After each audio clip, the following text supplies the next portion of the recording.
نکاح کر کے مرد پابندیوں میں جکڑا جاتا ہے اور عورت کے مزے ہو جاتے ہیں، لیکن حقوق نسواں والے یہ کہہ رہے ہیں کہ نکاح کر کے عورت پابندیوں میں جکڑ جاتی ہے.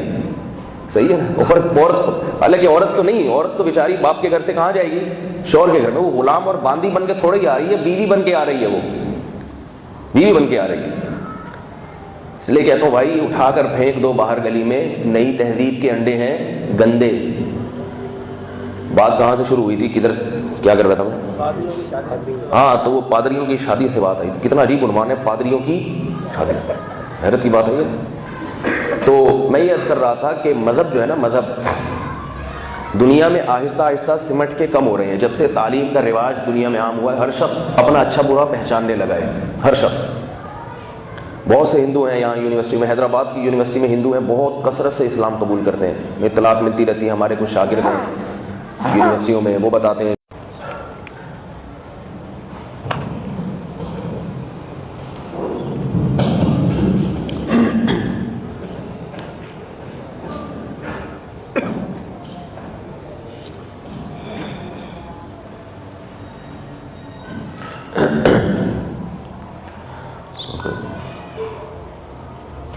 الحمد لله نحمده ونستعينه ونستغفره ونؤمن به ونتوكل عليه ونعوذ بالله من شرور أنفسنا ومن سيئات أعمالنا من يهده الله فلا مضل له ومن يضلل فلا هادي له ونشهد أن لا إله إلا الله وحده لا شريك له ونشهد أن محمدا عبده ورسوله صلى الله تعالى عليه وعلى آله وأصحابه وبارك وسلم تسليما كثيرا.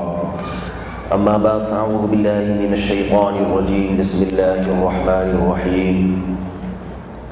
يا أيها الناس اتقوا ربكم الذي خلقكم من نفس واحدة وخلق منها زوجها وبث منهما رجالا كثيرا ونساء واتقوا الله الذي تساءلون به والأرحام إن الله كان عليكم رقيبا. وقال النبي صلى الله عليه وسلم أنا أغير منكم والله أغير مني وغيرة الله أن يأتي عبد إلى ما نهى الله عنه أو كما قال صلى الله عليه وسلم. وقال النبي صلى الله عليه وسلم الكيس من دان نفسه وعمل لما بعد الموت. قرآن مجید کی ایک آیت تلاوت کی ہے، رسول اللہ صلی اللہ علیہ وسلم کی دو حدیثیں. دعا ہے کہ اللہ تعالیٰ صحیح طرح سے بات کہنے کی، سننے کی، سمجھنے کی اور عمل کی توفیق عطا فرمائے.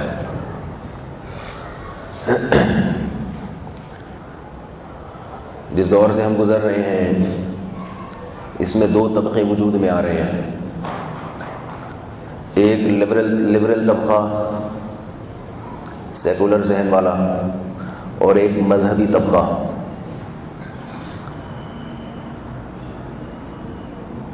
پہلے سیکولر طبقہ کم ہوا کرتا تھا، مذہب پہ لوگ مضبوط ہوتے تھے، چاہے مذہب برحق ہو یا باطل ہو. بت پرستی پہ بہت مضبوطی دکھاتا تھا. عیسائیت پر بہت مضبوط تھے، یہودیت پر، سکھ اپنے مذہب پر، مسلمان اپنے مذہب پر. جب سے دنیا میں تعلیم عام ہوئی ہے، تعلیم، پہلے تو لوگوں نے لوگوں کو غلام بنا کے رکھا ہوا تھا. مثال کے طور پر جو شخص ہندو گھرانے میں پیدا ہوا تو اسے کسی اور کو سمجھنے اور پڑھنے کا موقع ملتا ہی نہیں تھا. وہ انہی رسومات میں رہتا. خاص طور پہ جو عورتیں ہوتی تھیں، خواتین ہوتی تھیں گھروں کی، ان پہ تو بہت سخت مردوں کی نگرانی ہوا کرتی تھی. تو اس لیے ان کے لیے رائے تبدیل کرنا یا مذہب تبدیل کرنا یہ بہت مشکل کام تھا. یہ تحقیق کا موقع ہی ملنا بڑا مشکل تھا کہ دنیا میں مذہب کتنے ہیں، ان میں کون درست کون غلط، یہ تحقیق ہی بہت دور کی بات تھی. جب سے دنیا میں تعلیم عام ہوئی ہے، چاہے وہ دینی تعلیم ہو یا دنیاوی تعلیم ہو، سائنسی علوم ہو، ایک یونیورسٹیوں کا، کالجز کا، پوری دنیا میں ایک جال بچھا ہے، لوگوں میں تعلیم کا رواج پیدا ہوا ہے. تو اس کے بعد سے مذاہب سمٹنا شروع ہوئے ہیں. سمجھ رہے ہیں بات؟ مذاہب جو تھے وہ سمٹنا شروع ہوئے ہیں. دو طبقے وجود میں آنا شروع ہو گئے. ہندو نہیں رہا، عیسائی نہیں رہا، سوائے چند ایک کے. اگر آبادی کا دنیا میں آپ ریشو دیکھیں تو ریشو کے لحاظ سے جو مذہب کو فالو کرنے والے لوگ ہیں، اسلام کے علاوہ کی بات کر رہا ہوں، وہ آہستہ آہستہ سمٹ کے کم ہو رہے ہیں. ان کے ہاں مذہب چند رسومات کا نام ہے، اس کے علاوہ نہیں ہے. مثال کے طور پر پہلے کرسچن اسے کہا جاتا تھا جو ہر ہفتے پابندی سے چرچ جائے، جن کے پادری شادی نہ کریں اور صلیب کا نشان لازمی لٹکائیں، اور جو ان کے مذہب میں دو چار بنیادی چیزیں اس کو لازمی فالو کریں. لیکن اب عیسائی کسے کہتے ہیں؟ صرف اسے کہتے ہیں جو 25 دسمبر کو کرسمس مناتا ہے. ضروری نہیں ہے کہ وہ 24 گھنٹے گلی میں صلیب بھی لٹکائے. ان کا پادری ضروری نہیں ہے کہ وہ شادی نہ کرے، بلکہ وہ ہم سے زیادہ شادیاں کر کے بیٹھے ہوئے ہوتے ہیں. واضح لیگلی تو ایک ہوتی ہے، ویسے ان کی سینکڑوں ہوتی ہیں. ہم تو قانونی شادیاں کر کے پھنس جاتے ہیں.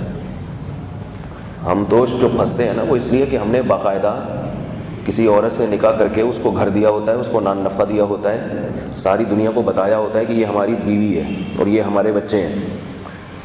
اس سے پھنستا ہے آدمی. میری طرف جو انگلیاں اٹھتی ہیں نا، وہ اس لیے اٹھتی ہیں کہ ہم نے کیا کیا ہے، دنیا کو بتا کے سب کو الگ الگ گھر دیا، سب کو رہائش دی، سب کی ذمہ داریاں اپنے سر پہ ڈالیں.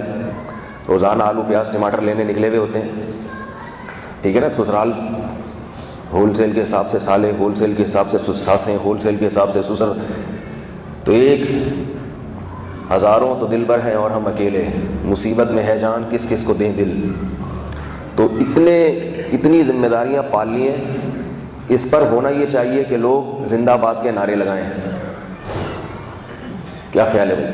لوگ کہیں السلام علیکم مولوی صاحب، بہت اچھے آدمی ہیں آپ، لیکن جتنی توپیں ہیں ان سب کا رخ ہماری طرف ہوتا ہے. اس کو دیکھو مولوی کو، اس کو دیکھو مولوی کو، پھر شادی کر رہے ہیں، پھر خیال ہے، پھر رشتہ لینے کے آواز نہیں. تو لیکن پادریوں میں جو ہے نا یہ نہیں ہوتا. ان کے ہاں ایک ہوتی ہے قانونی، کوشش کرتے ہیں وہ بھی نہ ہو. ویسے سینکڑوں بیویاں ہوتی ہیں ان کی، سینکڑوں. تو اور پادری کیا، آج کل نوجوانوں میں بھی یہ حساب کتاب شروع ہو گیا ہے. سینکڑوں بیویاں انلیگل، غیر قانونی آپ سینکڑوں رکھیں، کوئی انگلی آپ کی طرف نہیں اٹھے گی. کوئی آپ پر باتیں کرے گا کیوں؟ وہ باتیں تو کون کرتا ہے؟ سب سے پہلے تو سسرال باتیں کرتا ہے، وہ ہے ہی نہیں ہے بھائی. گرل فرینڈ کے جو ابا ہیں وہ آپ کے سسر کہلائیں گے؟ اس کے بھائی آپ کے سالے کہلائیں گے؟ اگر آپ نے گرل فرینڈ کے حقوق ادا نہیں کیے، سالوں کا فون آیا، وہ تم اس کی ہماری بہن سے تمہاری دوستی ہے مگر تم نے 100 روپے کا بھی کبھی بیلنس ڈال کے نہیں دیا اس کو، تو اسے یہ حق پہنچتا ہے بھائی. آپ بولو کہ تو کیا لگتا ہے میرا؟ لیکن اوریجنل سالے کو بول کے دیکھیں کبھی آپ، اوریجنل سالے کو بول کے دیکھیں. وہ کہے 100 روپے ایزی لوڈ تو دور کی بات، وہ کہے گا تم نے اس سال اس مہینے آٹا بھی ڈلوایا ہے گھر میں، راشن پورا ڈلوا دیا، صرف ٹماٹر تھوڑے سے کم آئے ہیں. ہماری بہن ٹماٹر زیادہ کھاتی ہے. اسی پہ آپ بے ہوش ہو جاؤ گے، اسے ایک دھمکی پہ. سمجھ رہے ہو بات کو؟ آپ یہ نہیں کہہ سکتے ٹماٹر چونکہ مہنگا ہو گیا ہے لہذا میں نے سوچا اس مہینے ٹماٹر کم لے کر آؤں. کہہ کہ جب مہنگا ہوا تو شادی کرنے کی کیا ضرورت تھی تجھے تو پتا ہے کہ ٹماٹر کبھی اوپر جاتا ہے کبھی نیچے آتا ہے. یہ سب باتیں تو شادی کرنے سے پہلے سوچنے کی ہوتی ہیں. حلال پر تو میرے بھائی مشکلات، حلال کے بارے میں تو مشکلات ہی مشکلات، حالانکہ اس میں انسان عورت کو بہت حقوق دیتا ہے. اور حرام کاریاں جتنی مرضی کرو، جتنی مرضی کرو، عزت بھی نہیں جاتی انسان کی، حقوق بھی سر پہ لاگو نہیں ہوتے، اور کوئی تانا بھی نہیں، کوئی طنز بھی نہیں. عورت کا بیڑا غرق ہو جاتا ہے اس میں، کیونکہ اس کو باقاعدہ بیوی بنا کے رکھنے کے لیے، عزت دینے کے لیے کوئی تیار نہیں ہوتا. اور یہ کام زیادہ وہ لوگ کرتے ہیں حرام کاریاں جو عورتوں کے حقوق پر چیختے بہت ہیں. سمجھ رہے ہو آپ؟ حقوق نسواں کے نام سے جتنی تنظیمیں ہیں نا، اس لیے کہتا ہوں کہ یہ ان لوگوں کی باتوں میں نہ ہو. ہیومن رائٹس پر میرا ایک بیان تھا نا، انسانی حقوق، سنا تھا آپ لوگوں نے؟ بہت دنیا میں اہتمام سے ہیومن رائٹس منایا گیا، انسانی حقوق، انسانی حقوق. میرے سامنے کسی انسانی حقوق والے کو لے کر آئیں، انشاءاللہ 2 منٹ میں اس کو اسی کی نگاہوں میں ذلیل کر دوں گا انشاءاللہ. جو سب سے زیادہ انسانی حقوق پہ چیخ رہا ہوتا ہے اس نے اپنے باپ کو اولڈ ہاؤس میں داخل کیا ہوا ہوتا ہے. وہ ہمیں انسانی حقوق سکھا رہا ہے.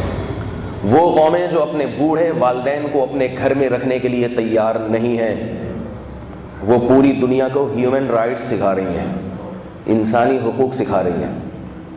جو اپنی بوڑھی ماں کو اپنے گھر پہ رکھنے کے لیے تیار نہیں ہے, اولڈ ہاؤس میں داخل کر دیتا ہے, وہ انسانوں کو کیا سکھا رہا ہے؟ ہیومن رائٹس, انسانی حقوق کا دن منایا جا رہا ہے. اٹھا کر پھینک دو باہر گلی میں, نئی تہذیب کے انڈے ہیں گندے.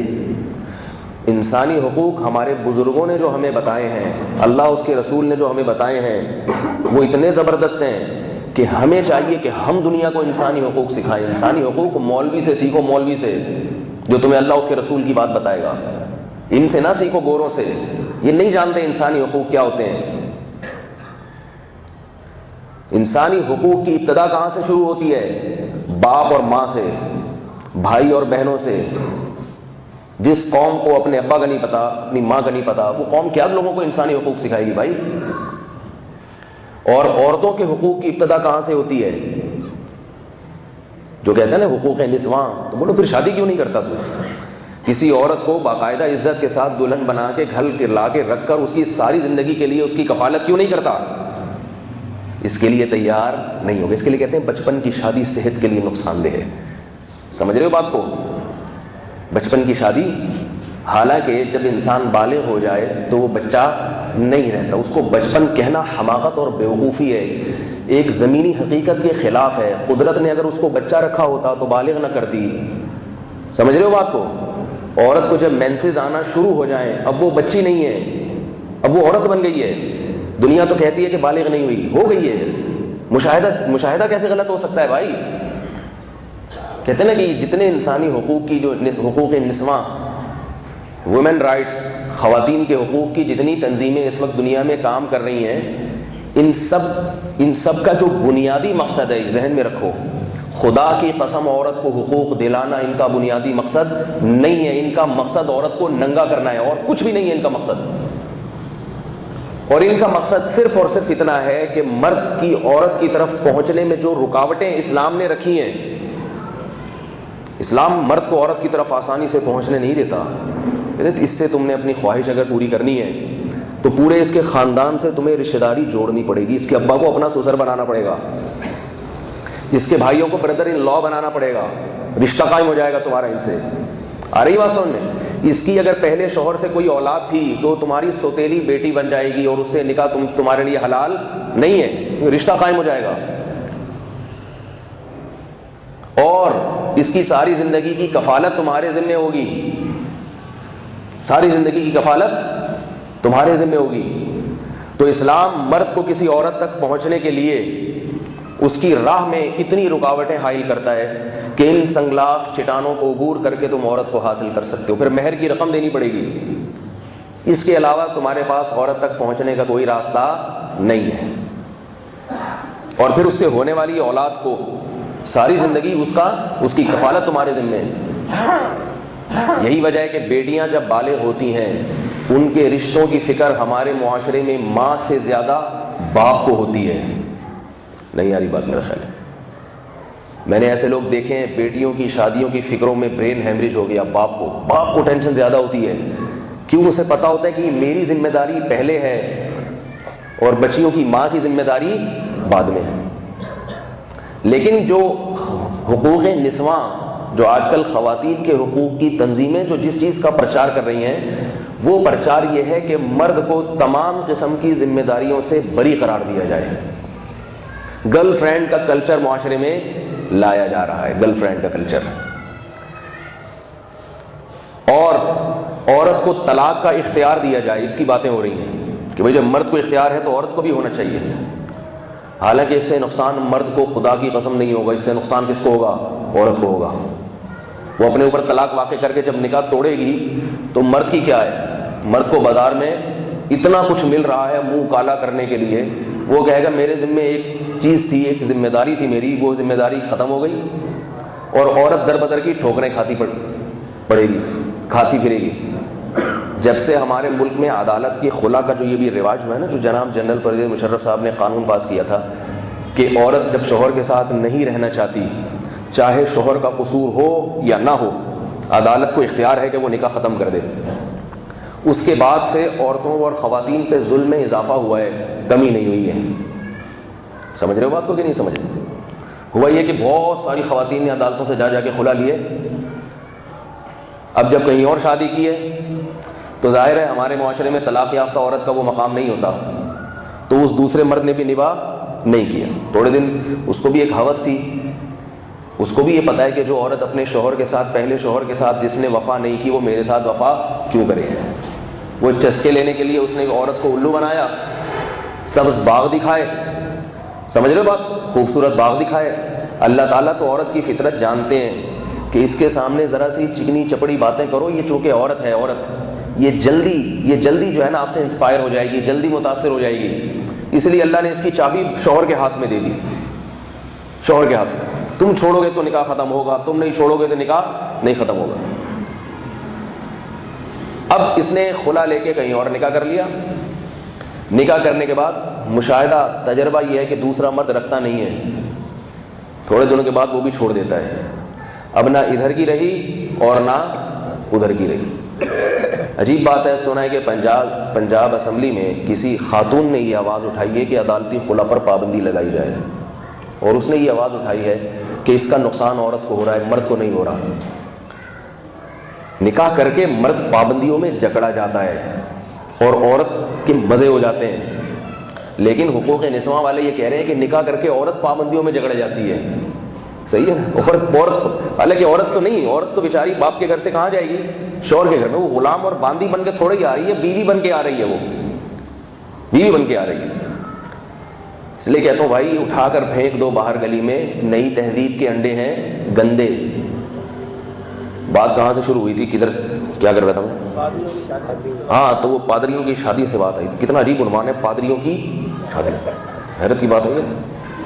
تو میں یہ عرض کر رہا تھا کہ مذہب جو ہے نا، مذہب دنیا میں آہستہ آہستہ سمٹ کے کم ہو رہے ہیں. جب سے تعلیم کا رواج دنیا میں عام ہوا ہے، ہر شخص اپنا اچھا برا پہچاننے لگا ہے. ہر شخص. بہت سے ہندو ہیں یہاں یونیورسٹی میں، حیدرآباد کی یونیورسٹی میں ہندو ہیں، بہت کثرت سے اسلام قبول کرتے ہیں. اطلاعات ملتی رہتی ہے. ہمارے کچھ شاگرد ہیں یونیورسٹیوں میں، وہ بتاتے ہیں کہ اتنے آج ہندو مسلمان ہو گئے، آج اتنی ہندو لڑکیاں مسلمان ہو گئیں. کیونکہ وہ جب ایک آزادی ہے، اب گھروں کا اس طرح سے ہولڈ نہیں رہا، اولاد پر کنٹرول نہیں کہ جو چاہے اس کو گھول کے پلا دو، زبردستی ہے. ویسا نہیں ہے. اس سے کچھ نقصانات جہاں ہوئے ہیں وہاں بہت سارے فائدے بھی ہوئے ہیں. تو اب کیا ہے کہ ہر شخص جو ہے نا وہ آزاد خیال ہوتا جا رہا ہے. وہ اپنے ماحول، معاشرے اور اپنے خاندان کے خول سے نکل رہا ہے. وہ سمجھ رہے ہیں بات کو؟ وہ ایک ماحول سے نکل رہا ہے. اب وہ آزاد خیال ہوتا جا رہا ہے. انٹرنیٹ ہر گھر میں موجود ہے. وہ چاہے 2 منٹ میں پنڈت جی کی تقریر سنیں، چاہے تو کسی مفتی صاحب کی سنیں، چاہے کسی قادیانی کی سنیں، چاہے کسی شیعہ کی سنیں، چاہے اوباما کی سنیں، چاہے پاکستان کے صدر کی. بلکہ اب اس کے لیے اتنا آسان ہے کہ اگر اس کے ابا کی طرف سے پابندی ہے کہ آپ مولانا طارق جمیل صاحب کے بیان نہیں سن سکتے، تو وہ کمبل میں جا کے سن لے گا اپنے موبائل میں. کمبل میں کون دیکھ رہا ہے بھائی؟ موبائل جس کی جیب میں ہے تو اس کی جیب میں امریکہ بھی ہے، اس کی جیب میں جاپان بھی ہے، اس کی جیب میں ترکی بھی ہے، اس کی جیب میں پاکستان بھی ہے، اس کی جیب میں انڈیا کے اداکار بھی ہیں، اس کی جیب میں امریکہ کی فلموں کے اداکار بھی ہیں، اس کی جیب میں علماء بھی ہیں، اس کی جیب میں مولانا طارق مسعود بھی ہیں، اس کی جیب میں مولانا طارق جمیل صاحب بھی ہیں، اس کی جیب میں جنید جمشید بھی ہے، سعید انور بھی ہے، اور اس کی جیب میں قادیانی بھی ہے، شیعہ بھی ہے، ایران بھی ہے، سعودی عرب بھی. ساری دنیا یہ جو گلوبلائزیشن کا ایک دور چلا ہے نا، اس سے نتیجہ یہ نکلا ہے کہ پوری دنیا سمٹ کے آپ کے گھر کے اندر آئی، پہلے پھر آپ کے کمرے کے اندر آئی، پھر آپ کے کمبل کے اندر آئی، پھر آپ کی پتلون کے اندر آ گئی ہے. حقیقت ہے یہ مذاق نہیں ہے. اب آپ کی پینٹ کی جیب میں انڈا موڑ بھی ہے، اب آپ کی پینٹ کی جیب میں پہاڑ گنج بھی ہے، اب آپ کی پینٹ کی جیب میں امریکہ بھی ہے، اوباما کی شخصیات بھی ہیں، اور بلکہ اب تو چاند ستارے بھی آپ کی جیب میں ہیں. اتنی ترقی کی ہے. اور یہ چند سالوں میں ہمارے ایک دوست تھے، جب نیا موبائل آیا، نیا انہوں نے پینٹ میں ڈالا ہوا تھا موبائل، وائبریشن پہ لگایا ہوا تھا. نیا تھا، اتنے لوگ موبائل کے عادی نہیں تھے. تو جب کسی کی کال آئی وہ وائبریٹ کرنے لگا. وہ بھول گئے کہ میں پینٹ میں موبائل رکھا ہوا ہے میں نے. اب جب وہ وائبریٹ کیا تو 2 فٹ اچھل رہے ہیں وہ. کیا ہوا بھائی؟ کہہ رہے چوہا گھس گیا پینٹ کے اندر, چوہا گھس گیا. ہمارے جاننے والے تھے, وہ جب کسی سے ملتے تھے نا تو 2 دفعہ ان کو جھٹکا لگتا تھا. ان کو پتہ نہیں کوئی بیماری تھی, کیا تھا. وہ جب بھی ملتے تو 2-4 دفعہ ہلتے تھے. تو بعض لوگوں کی طبیعت میں مزاج بہت ہوتا ہے. ہمارے ایک استاذ نے ان سے کہا کہ یہ وائبریٹ پہ رہتے ہیں ہر وقت. انہوں نے اپنے آپ کو وائبریشن پہ لگایا ہوا ہے, جب بھی ملتے ہیں کسی سے تھوڑا سا ہلتے ہیں. تو دنیا نے اتنی ترقی کی ہے کہ اب آپ یہ نہیں کہہ سکتے کہ مجھے پتہ نہیں چلتا کہ صحیح کون ہے اور غلط کون. اس ترقی کا ظاہر ہے کچھ نقصانات بھی ہوئے, لیکن ایک بڑا فائدہ یہ ہوا کہ اس ترقی سے دنیا کے مذاہب آہستہ آہستہ سمٹنا شروع ہو گئے ہیں اور 2 قومیں وجود میں آنے لگی ہیں, مذہب پرست اور مذہب سے بیزار. یعنی دو انتہائیں وجود میں آ رہی ہیں. پہلے تو ایسا نہیں ہوتا تھا, پہلے تو یہ کہ ہندو ہے, عیسائی ہے, مسلم ہے. اب کیا ہو رہا ہے کہ یا تو ہندو جو ہے نا مذہب کی طرف جا رہا, میں مذہب بتاؤں گا مذہب سے کیا مراد ہے میری, وہ بھی ذرا بتاتا ہوں میں. تو 2 طبقے وجود میں آ رہے ہیں, یا تو مذہب کو فالو کرنے والے اور یا مذہب سے بالکل دستبردار. آئندہ جو ہماری جنگ ہوگی, نظریاتی جنگ, وہ اس پر نہیں ہے کہ ہندو صحیح ہے یا غلط ہے, سکھ صحیح ہے یا غلط ہے, وہ دنیا خود ہی مسترد کر دے گی.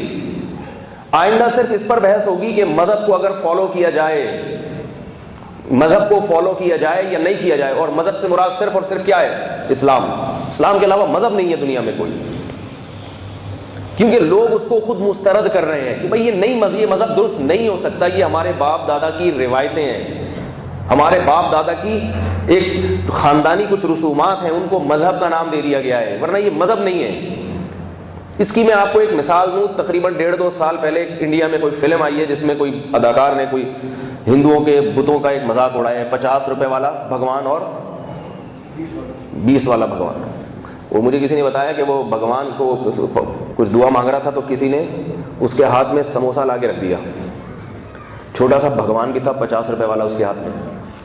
تو وہ بڑا خوش ہوا کہ بھگوان تو وہی کام کرتا ہے. اس نے بھگوان سے 2-4 چیزیں اور مانگی, بھگوان صاحب کی بولتی بند, بھگوان کچھ بول ہی نہیں رہا. تو وہ دکان پہ جا کے کہتا ہے کہ اس کی بیٹری ختم ہو گئی ہے, بھگوان کی بیٹری ختم ہو گئی, 500 والا بھگوان چاہیے. تو بہرحال جو بھی مطلب یہ کہ ایک ریکارڈ لگایا ہے. اب ظاہر ہے مولوی صاحب کو تو لوگ کم سنتے ہیں, فلمیں تو تقریباً ساری دنیا دیکھتی ہے نا. کیا چھپانا, کیا شرمانا بھائی اس میں. مولوی صاحب کو سننے کون آتا ہے جمعے کے دن؟ یہ تھوڑے سے لوگ ہیں. فلمیں تو 99% لوگ دیکھ رہے ہیں. اب جب وہ 99% ہندو یہ فلم دیکھیں گے, دل میں بات تو آئے گی کہ چکر ہے, کچھ گڑبڑ ہے کچھ. یہ کیا بھگوان 50 روپے والا بھی, یہ 500 روپے والا بھی. بھگوان کی ویلیو مارکیٹ میں اس سے تو بہتر انسان نہیں ہے.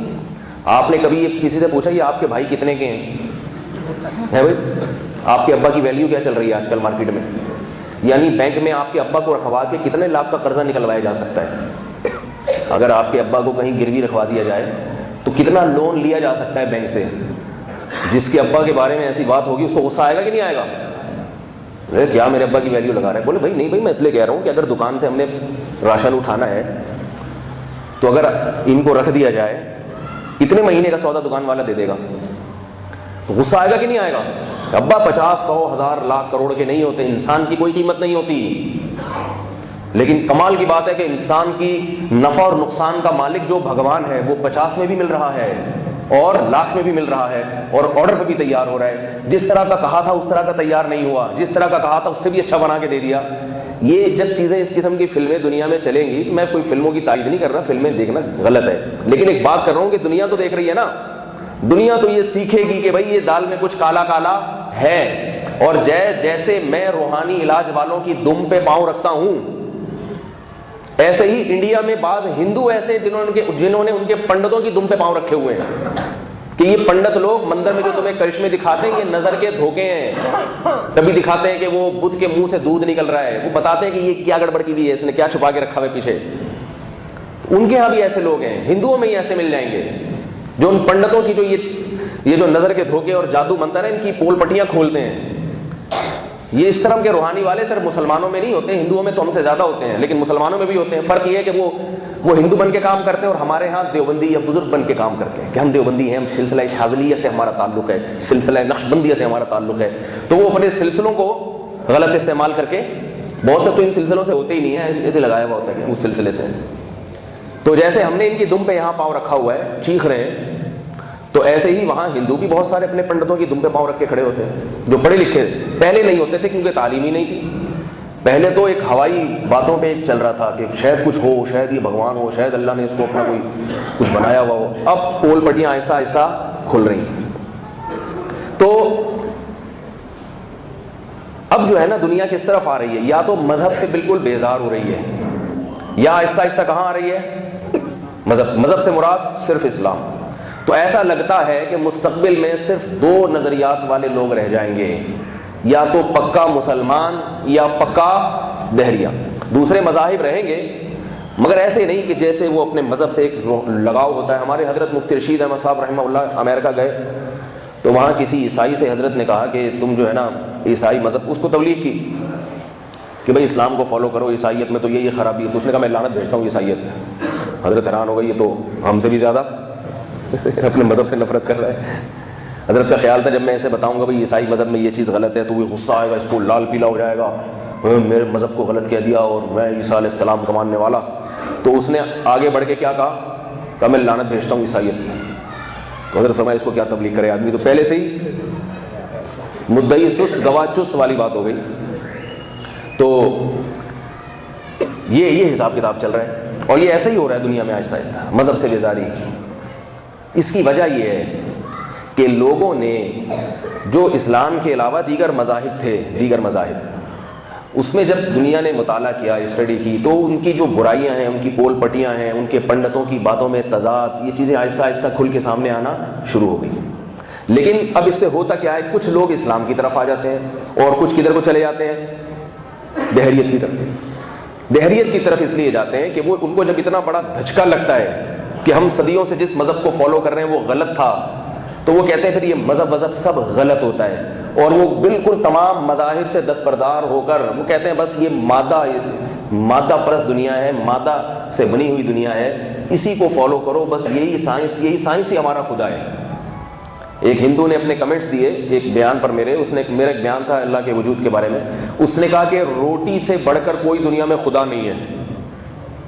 کیا مطلب؟ اس کا یہ کہنا تھا کہ دنیا میں ہمیں سب سے زیادہ ضرورت کس کی ہے؟ روٹی کی، تو سب سے بڑا خدا روٹی ہے، باقی میں کسی خدا کو نہیں مانتا۔ یہ طبقہ وجود میں آ رہا ہے، سمجھ میں آ رہی ہے بات؟ پیسہ خدا ہے، روٹی خدا ہے، گاڑی خدا ہے، بس یہ جس کے پاس ہے تو خدا اس کے ساتھ ہے، اور یہ چیزیں جس کے پاس نہیں ہے خدا اس کے ساتھ نہیں۔ یا اس کو دوسرے لفظوں میں یہ کہہ سکتے ہیں کہ یہ چیزیں جس کے پاس ہیں پھر خدا اس کے ساتھ ہو یا نہ ہو اس کی صحت پہ کوئی اثر نہیں پڑتا۔ یہ طبقہ وجود میں آ رہا ہے، اور ایک طبقہ ہوا جو اسلام کی طرف آ رہا ہے آہستہ آہستہ، اسلام کی طرف۔ اسلام سے جو طبقہ اسلام کی طرف نہیں آ رہا اس کی وجہ کیا ہے؟ یہ جو اصل میری جو بیان کا آج موضوع ہے نا وہ یہ ہے، پھر بیانات میں تمہید لمبی ہو جاتی ہے، بیان پھر اصل موضوع پر بہت مختصر ہوتا ہے۔ جو لوگ اسلام کی طرف نہیں آ رہے ہیں یا اسلام سے اس طرف جا رہے ہیں، بحریت کی طرف، وہ کیوں جا رہے ہیں یہ سمجھنے کی بات ہے۔ اس کی وجہ یہ ہے کہ اسلام کے جو رہبر اور رہنما ہیں، علماء، ان کی باتوں میں تضاد، ہر فرقہ دوسرے فرقے کو اپنی طرف گھسیٹ رہا ہے۔ اس مسجد میں جاؤ وہ والے کافر، اس میں جاؤ یہ والے دائرہ اسلام سے خارج، اختلاف، انتشار۔ کون سا اسلام؟ کس اسلام کو فالو کریں؟ لوگ یہ کہتے ہیں اگر ہم اسلام پہ چلیں تو کون سا والا اسلام؟ یہاں تو ہر مولوی کا اپنا اسلام ہے۔ یہ ایک ایسی چیز ہے کہ جو لوگوں کو مذہب کی طرف آنے سے روک دیتی ہے، اور جو مذہب پہ چل رہے ہیں ان کو مذہب سے بیزار کر دیتی ہے۔ میرا خیال ہے آپ لوگ میری بات سے متفق نہیں ہیں۔ اس کی میں آپ کو مثال دوں، پرسوں کسی خاتون کا فون آیا، میرے شوہر نے مجھے 3 طلاقیں دی تھیں، عدت پوری ہو گئی، میں نے کسی آدمی سے نکاح کیا، اس آدمی سے میرا ریلیشن بھی ہوا، اس نے مجھے طلاق دے دی، پھر عدت گزری، پھر میں نے اپنے پہلے شوہر سے دوبارہ نکاح کر لیا، اب میں 5 سال سے اپنے شوہر کے ساتھ ہنسی خوشی زندگی گزار رہی ہوں۔ کسی مولوی صاحب نے مجھے کہا یہ حلالہ ہے، حلالہ اسلام میں حرام ہے، اور تم اپنے پہلے شوہر کے لیے حلال نہیں ہوئی، 5 سال سے زنا کر رہی ہو. حالانکہ پہلے بھی اس نے فتویٰ لیا تھا کسی مفتی صاحب سے. بھائی دیکھو، جو مذہب کو فالو نہیں کرتا اس کو فتویٰ لینے کی کیا ضرورت ہے؟ پہلے شوہر نے 3 طلاقیں دی ہوں یا 3000 دی ہوں، بھاڑ میں جائے جتنی مرضی دی ہیں. جب شوہر کہتے کہ نہیں آ کے رہ لو تو بس ٹھیک ہے رہ لو. جو مذہب کو فالو کرتا ہے وہی جائے گا نا کسی سے فتویٰ لینے. ٹی وی میں آ رہا ہوں تو بتا دیں آپ لوگ، ہاں وہ کریں بھائی. کچھ بیچاری مذہب کو فالو کرتی تھی تبھی تو اس نے کسی مذہبی رہنما سے پوچھا. اس کو کیا پتا دیوبندی کیا ہوتا ہے، اہل حدیث کیا ہوتا ہے، بریلوی کیا ہوتا ہے، وائٹ چینل کیا ہوتا ہے، گرین چینل کیا ہوتا ہے، شیعہ کیا سنی ہوتے. یہ تو جو ہے نا، یہ تو مسجدوں میں جو بہت خواتین تو بیچاری مسجدوں میں بھی نہیں آتی، تو یہ تو ان لوگ کو پتا ہوتا ہے نا. وہ ایک نارمل آدمی جو بیچارہ سیدھا سادہ زندگی گزار رہا ہے، اس نے بچپن میں اس کے ابا اماں نے کان میں اذان دلوا دی اور تھوڑا کلمہ رسول سکھا دیا اس کو، تو وہ سمجھتا ہے میں مسلم ہوں. تو اب میں نے شادی بھی کسی مولوی صاحب سے کرانی ہے، یعنی نکاح پڑھوانا ہے. کرانے کا مطلب یہ ہے. اور اگر خدا نخواستہ طلاق ہو جائے تو بھی کسی مولوی صاحب سے پوچھنا ہے کہ نکاح باقی ہے یا نہیں. تو اس نے اپنے خیال کے مطابق کسی مولانا صاحب سے مسئلہ پوچھ لیا کہ بھئی 3 طلاقیں ہو گئی ہیں. انہوں نے کہا ہو گئی ہیں. عدت پوری ہو گئی، اب نکاح کر لو. ہاں بھائی کر لو. بھئی میرے دوسرے میاں نے بھی مجھے چھوڑ دیا، اب کیا کروں؟ بھئی عدت گزار کے پہلے والے سے نکاح کر لو. بیچاری اتنے پروسیس سے گھوم گھام کے آئی، 5 سال گزر گئے. اب کسی مولانا صاحب نے فتویٰ دیا کہ یہ دوسری شادی جو آپ نے کی یہ حلالہ تھا اور حلالہ اسلام میں حرام ہے، اور یہ آپ اس سے پہلے شوہر کے لیے حلال نہیں ہوئی. تو اب وہ پریشان ہے. مجھے فون کر کے کہا، میں نے کہا دیکھیں آپ اپنے میاں کے ساتھ ہنسی خوشی زندگی گزارے ہیں، آپ نے کسی ادارے سے فتویٰ لیا تھا، اس پر عمل کیا، بس ہو گیا کام. آپ کہہ رہی ہیں لیکن مجھے ایک مولانا صاحب ہیں وہ کہہ رہے ہیں کہ اسلام میں حلالہ حرام ہے، اور وہی چیخ چلا کے نا بہت سختی کے ساتھ کہہ رہے ہیں کہ پہلا نکاح جو آپ کا ہوا نا، پہلے جو آپ نے 3 طلاقیں دی تھی وہ تو 1 ہوئی تھی، وہ تو 3 ہوئی نہیں تھی. دوسرے شوہر سے جو آپ نے نکاح کیا، ایک تو حلالے کا گناہ ملا، دوسرا وہ زنا تھا. اب ایک پاک دامن عورت پر اگر کوئی مفتی یہ کہے کہ یہ زنا کرنے والی ہے، تو یہ جس سے گزرتی ہے پاک دامن عورت وہی جانتی ہے کہ مجھ پر کتنا بڑا الزام لگ رہا ہے، اور معاشرے میں منہ دکھانے کے قابل نہیں ہے. اور ظاہر ہے جو مذہب کو فالو کرنے والی عورتیں وہ انہی کو یہ الزام برا لگتا ہے. پھر کہنے لگی مفتی صاحب میں کیا کروں، میرا دل چاہتا ہے کہ میں مذہب کو چھوڑ دوں. بات آ رہی ہے سمجھ میں کہ نہیں آ رہی؟ میرا دل چاہتا ہے کہ میں مذہب کو چھوڑ دوں. ایک مفتی کہہ رہا ہے کہ حلال ہے، ایک مفتی کہہ رہا ہے کہ آپ زنا کر رہی ہو، میں کدھر جاؤں؟ اس بیچاری کو دلیل سے کیا پتا کہ دلیل کیا ہوتی ہے. دلیل میں تو ایک حدیث پیش کر دے گا، دوسرا دوسری حدیث پیش کر دے گا. یہ حدیث پیش کرے گا، دوسرا کہے گا یہ ضعیف ہے. وہ کوئی حدیث پیش کرے گا، یہ والا کہے گا وہ ضعیف ہے. عوام کو کیا پتا صحیح حدیث کی ڈیفینیشن کیا ہے، اس کی سند کی بحث کیا ہے. یہ ہو رہا ہے صاحب کے ساتھ. ماضی میں ایسا نہیں ہوتا تھا. بات نہیں آ رہی میرا خیال ہے. ماضی میں ایسا نہیں ہوتا تھا. آپ کہہ سکتے ہیں کہ آپ اس کو قرآن اور حدیث کی روشنی میں اس عورت کو سمجھائیں، جس کی دلیل مضبوط ہوگی وہ عورت اس کو فالو کر لے گی. بعض لوگ اس کا یہ حل بتاتے ہیں، بھائی دونوں مفتیوں کی رائے میں ٹکراؤ ہو گیا نا، ایک کہہ رہا ہے بھائی ٹھیک ہے ہو گیا جو بھی ہے، دوسرا کہہ رہا ہے کہ غلط ہوا، یہ حرام کاری. اس نے کہی ڈاکٹر ذاکر نائک کی بھی تقریر سن لی. ڈاکٹر ذاکر نائک نے کہا 3 1 ہوتی ہیں، 3 ہوتی نہیں. وہ کہہ رہی میرا تو پہلا ہی نکاح ختم ہی نہیں ہوا تھا. تو یہ حلالہ کیا اور یہ کیا سب کیا ہے؟ رسول اللہ صلی اللہ علیہ وسلم نے اسی دور کے بارے میں فرمایا تھا. اسی دور کے بارے میں نبی صلی اللہ علیہ وسلم نے فرمایا ان اللہ لا يقبض العلم انتزاعا من صدور العلماء.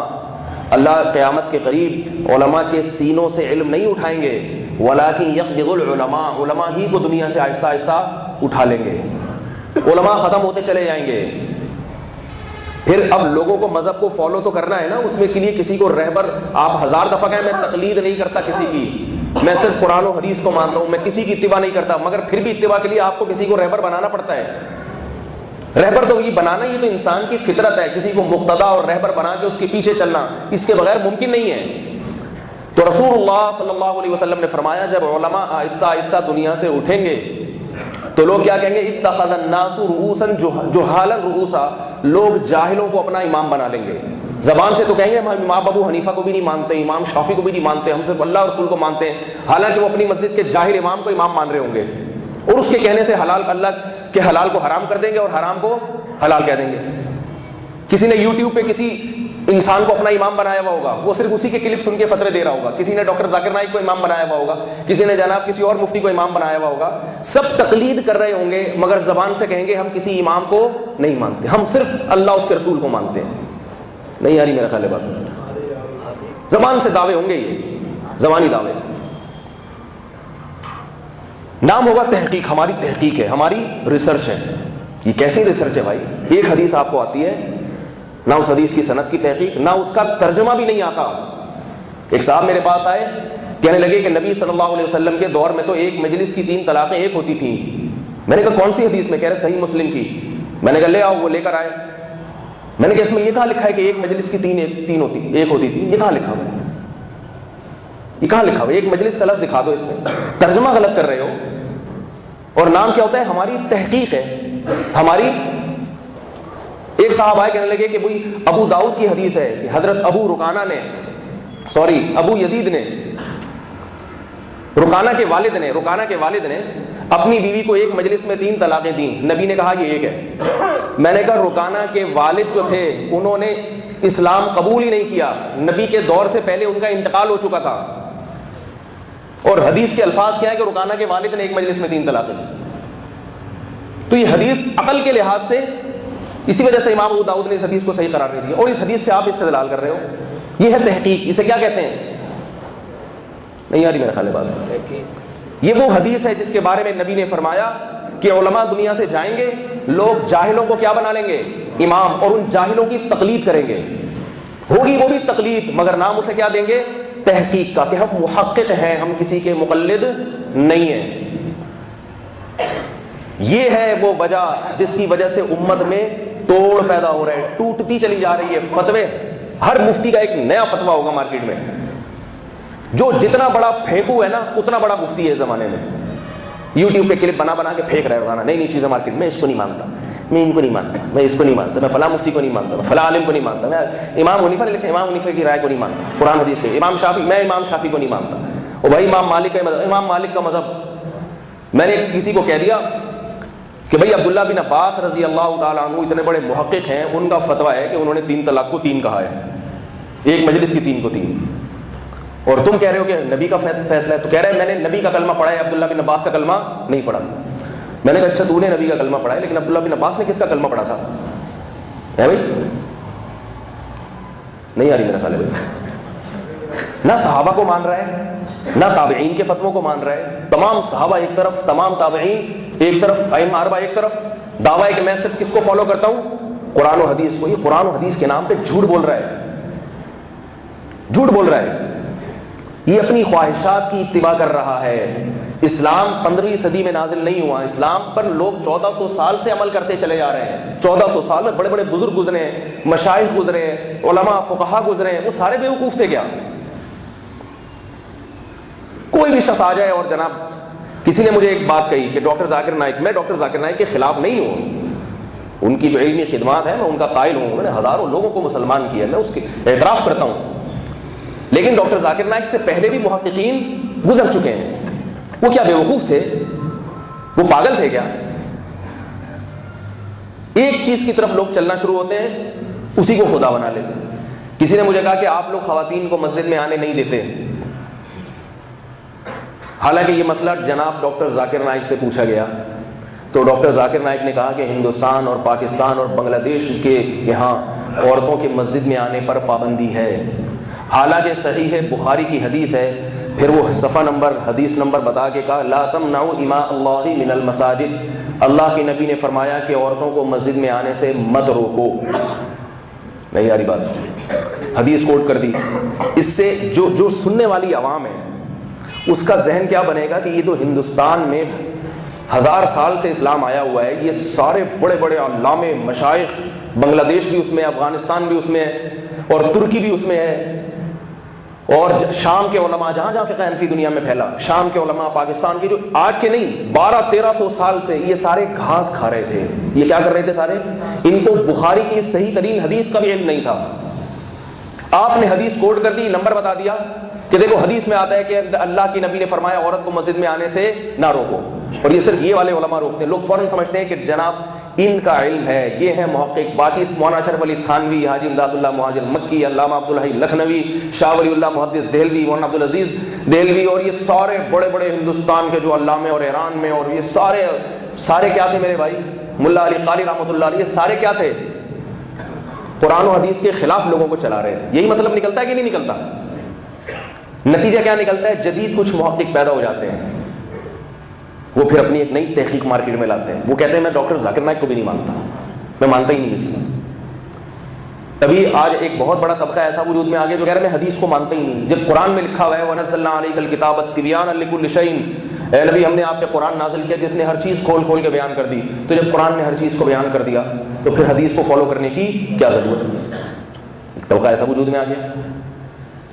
اب ہر آدمی کے پاس تو دلیل کا جواب نہیں آتا نا۔ ایک ایسے احمق نے مجھ سے کہا کہ اللہ نے قرآن میں کہا کہ ہم نے ہر چیز کو کھول کھول کے بیان کر دیا ہے، دلیل لے رہے ہیں مجھے، وہ کہہ رہے ہیں جب اللہ نے ہر چیز کو کھول کھول کے بیان کر دیا تو حدیث کو فالو کرنے کی کیا ضرورت؟ میں نے کہا اپنے دعوے پر قائم رہنا کہ اللہ نے ہر چیز کو کھول کھول کے، کہہ رہا ہر چیز کو، بڑے خوش ہو رہے تھے کہ مولوی صاحب بھی مان رہے ہیں۔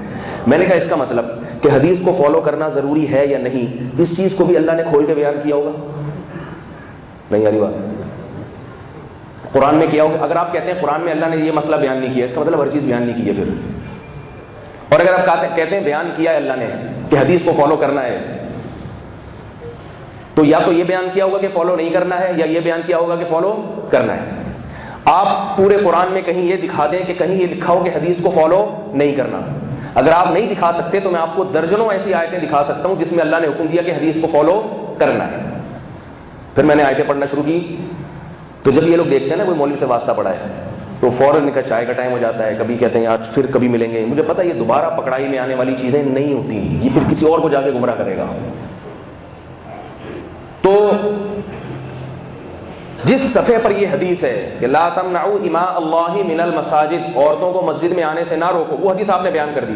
بخاری کے اسی صفحے پر حضرت عائشہ رضی اللہ تعالی عنہا کا قول ہے صحیح سند کے ساتھ، لو کان النبی رأى ما رأینا لمنع نساءنا كما منعت نساء بنی اسرائیل، اگر نبی ہمارے زمانے کی عورتوں کو دیکھ لیتے تو مسجدوں میں آنے سے روک دیتے۔ اب اگر آپ کہتے ہیں کہ علماء دیوبند حدیث کو فالو نہیں کر رہے تو اس کا مطلب حضرت عائشہ پہ بھی الزام لگ رہا ہے کہ نہیں لگ رہا کہ وہ بھی حدیث کو فالو نہیں کر رہی ہیں، وہ مشورہ دے رہی ہیں۔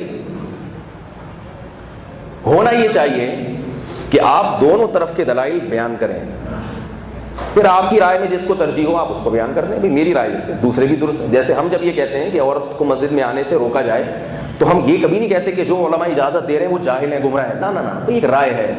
بعض لوگ حدیث کے ظاہری الفاظ کو فالو کرتے ہیں اور بعض کیا کہتے ہیں کہ بھئی اس حدیث کا منشا اور مقصد کیا ہے، اس حدیث پر عمل کرنے سے جو اسلام کے دوسرے احکام ہیں، عورت کا پردہ ہے، خوشبو لگا کے گھر سے باہر نکلنا حرام، وہ بے پردگی والی حدیثوں پر عمل، جن میں وہ حدیثیں جن میں بے پردگی سے روکا ہے، وہ حدیثوں پر عمل ٹوٹ جائے گا۔ دونوں رائے بیان کی جائیں۔ رسول اللہ صلی اللہ علیہ وسلم نے کیا فرمایا کہ اتخذ الناس رؤوسا جہالا، لوگ کس کو مقتدا اور رہبر بنا لیں گے؟ جاہلوں کو۔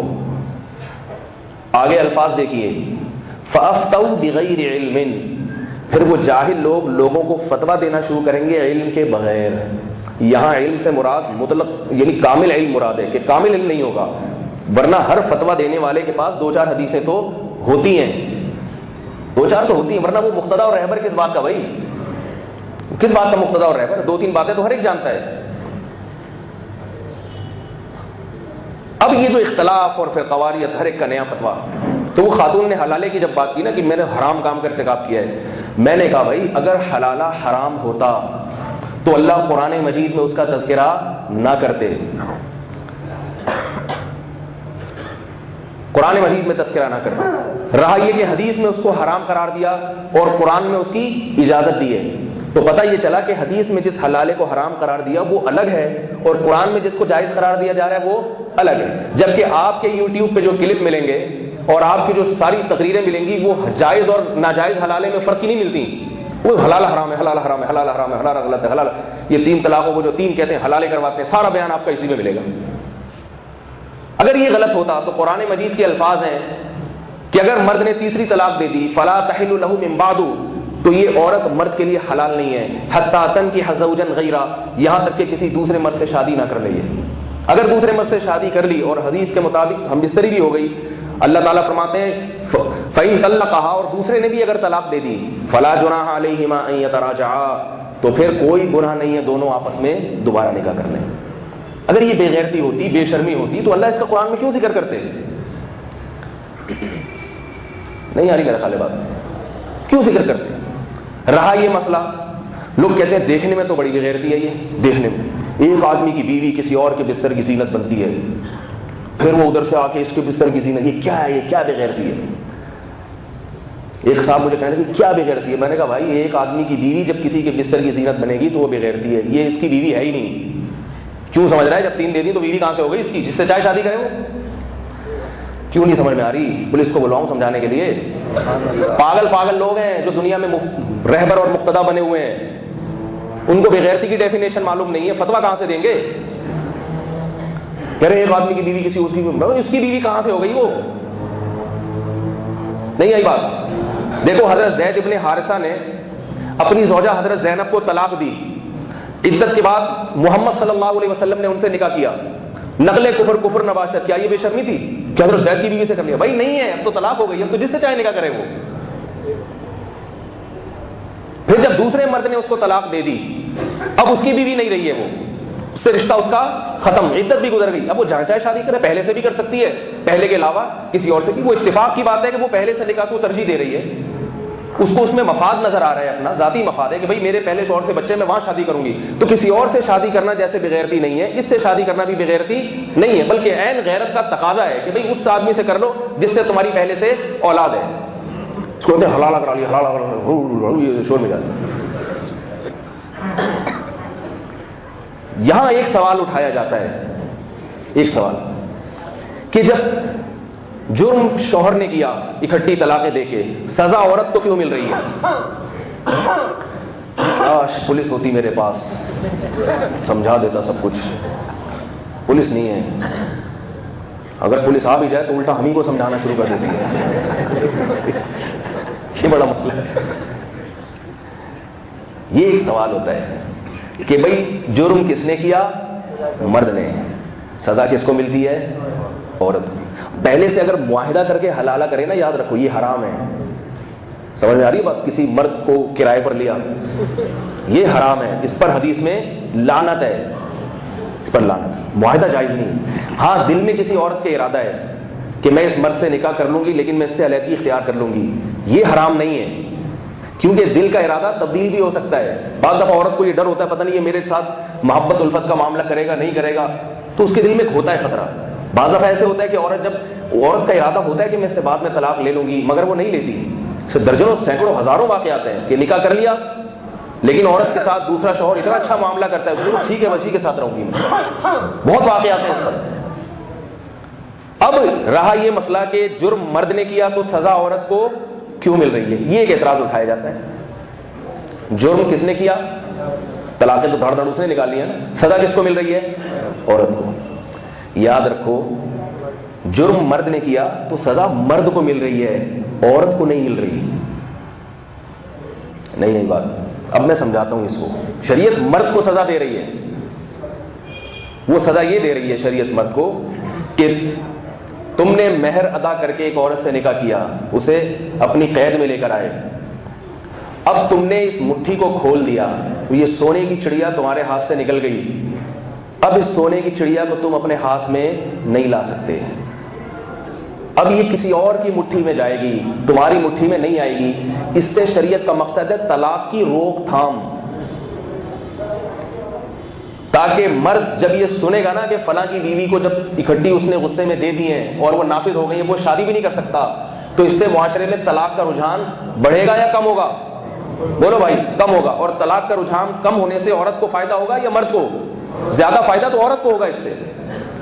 شریعت جو ہے جب قانون سازی کرتی ہے تو اجتماعی مفاد کو دیکھ کے قانون بناتی ہے، انفرادی نہیں دیکھے جاتے۔